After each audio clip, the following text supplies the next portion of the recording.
What's up, guys? Hope you're having an amazing day. Welcome back to the channel.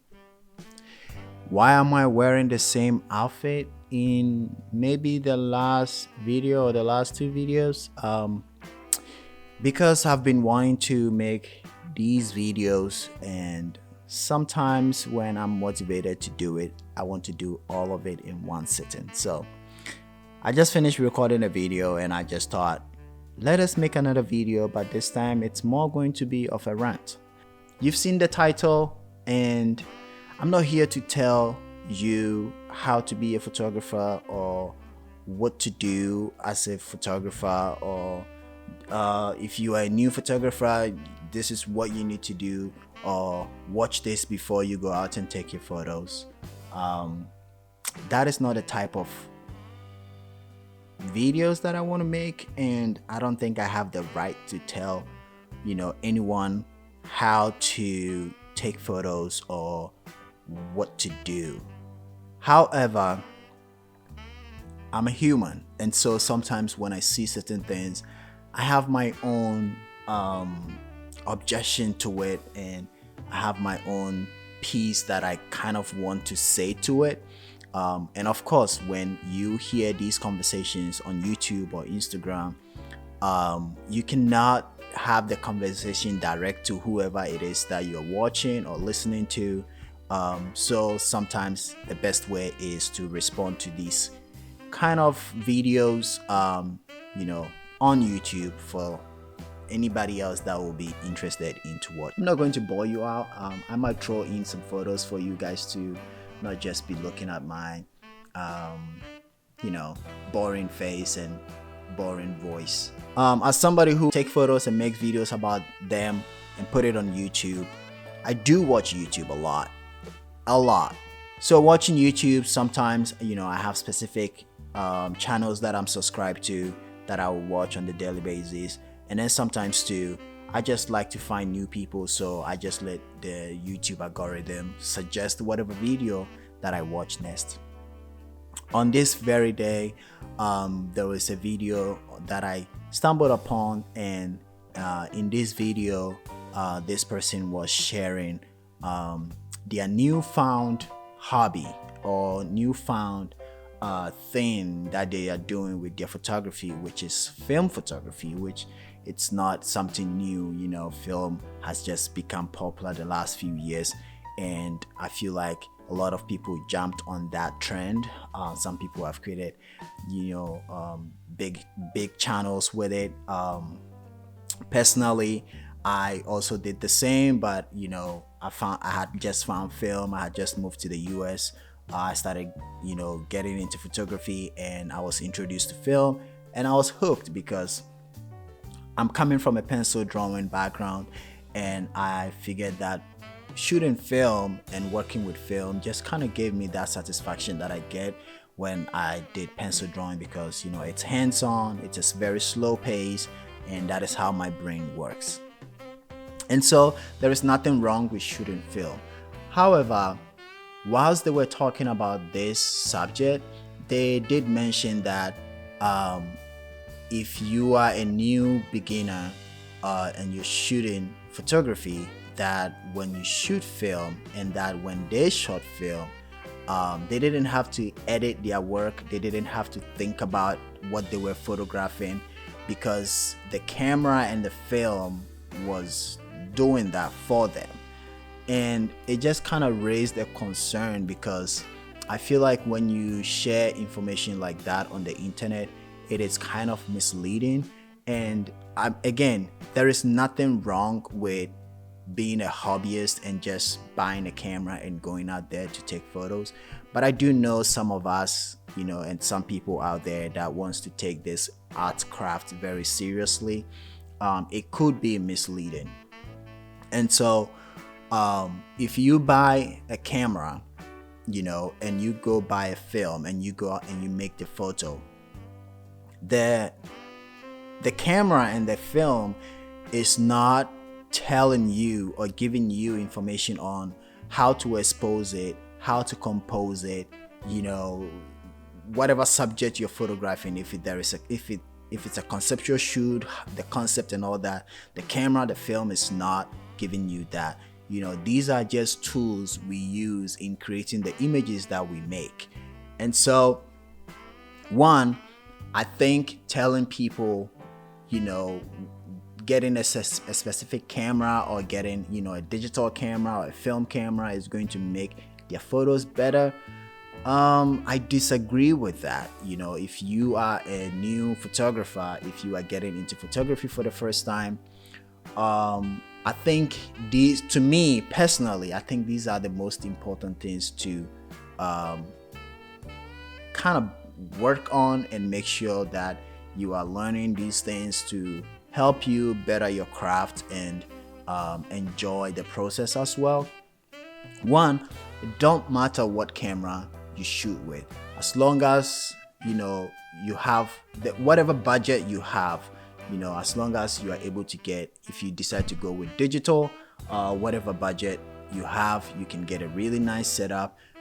In this particular video, I'm talking about if you decide to shoot film. So if you want to shoot film, either SLR or rangefinder, or medium format or large format, whatever you decide to jump in, it don't matter. I'm not going to be telling you are a beginner, start with SLR, or you're a beginner, start with a rangefinder.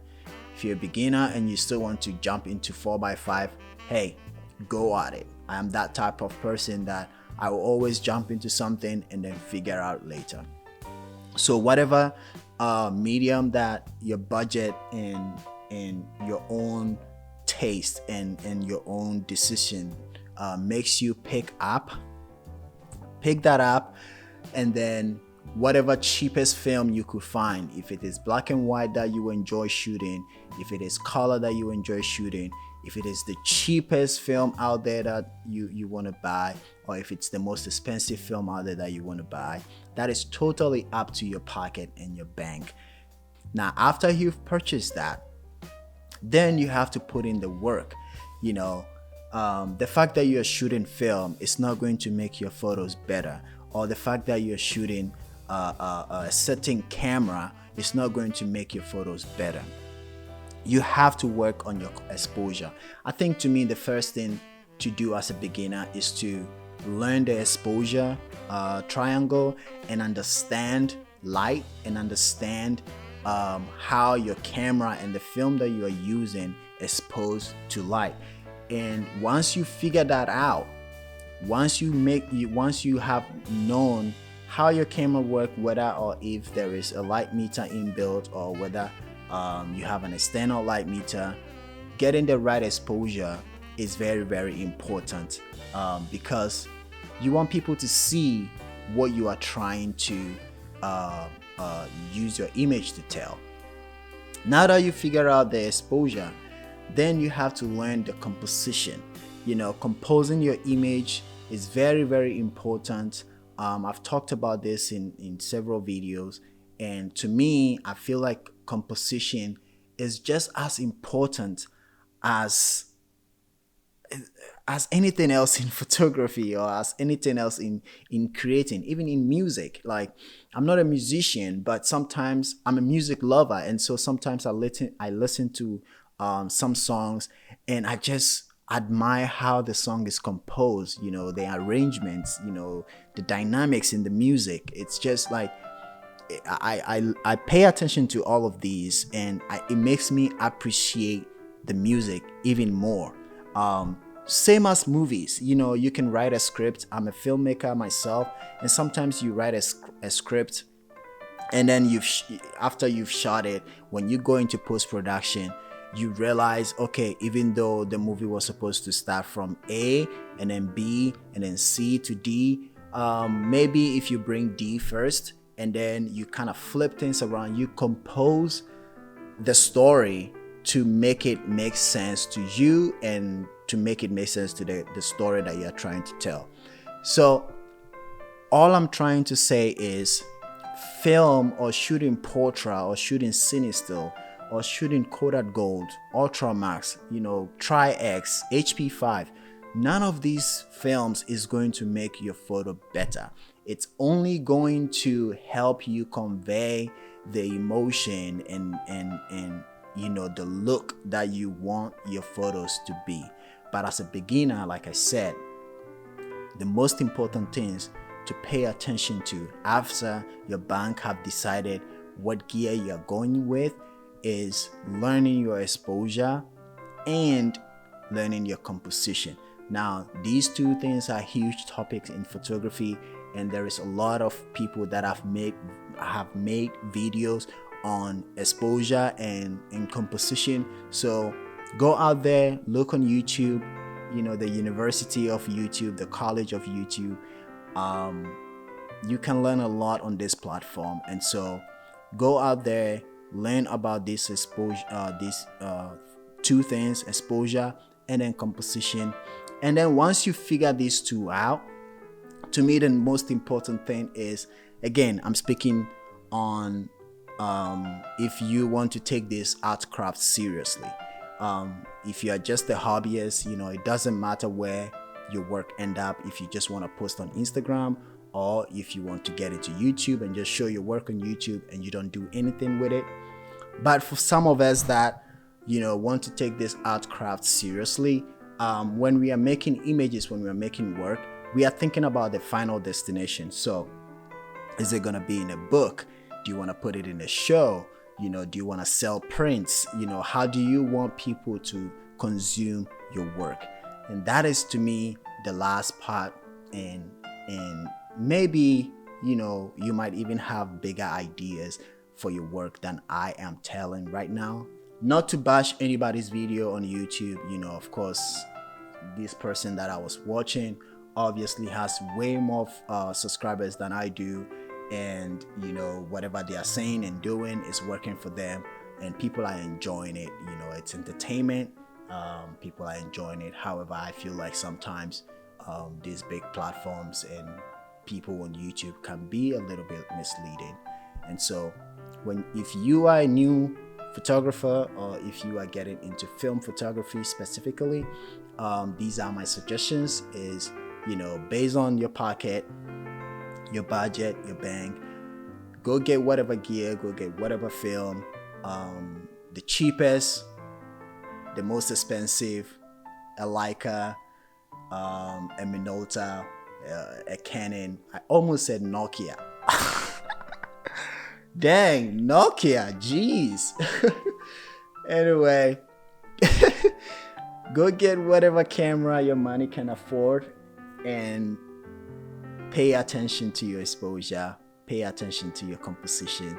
Learn these two things very well, and be creative with it.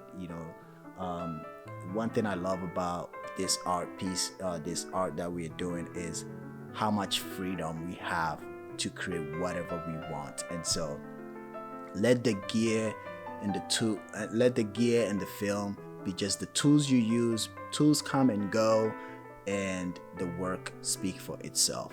So that is all I wanted to talk about. I'm sorry for the rant. I don't think I've ever done any video like this before, but I just wanted to speak on it. And I hope if you're a new film photographer or photographer, even if you are an advanced film photographer and you think these suggestions make sense to you, or whatever you think or how you want to take this, totally up to you.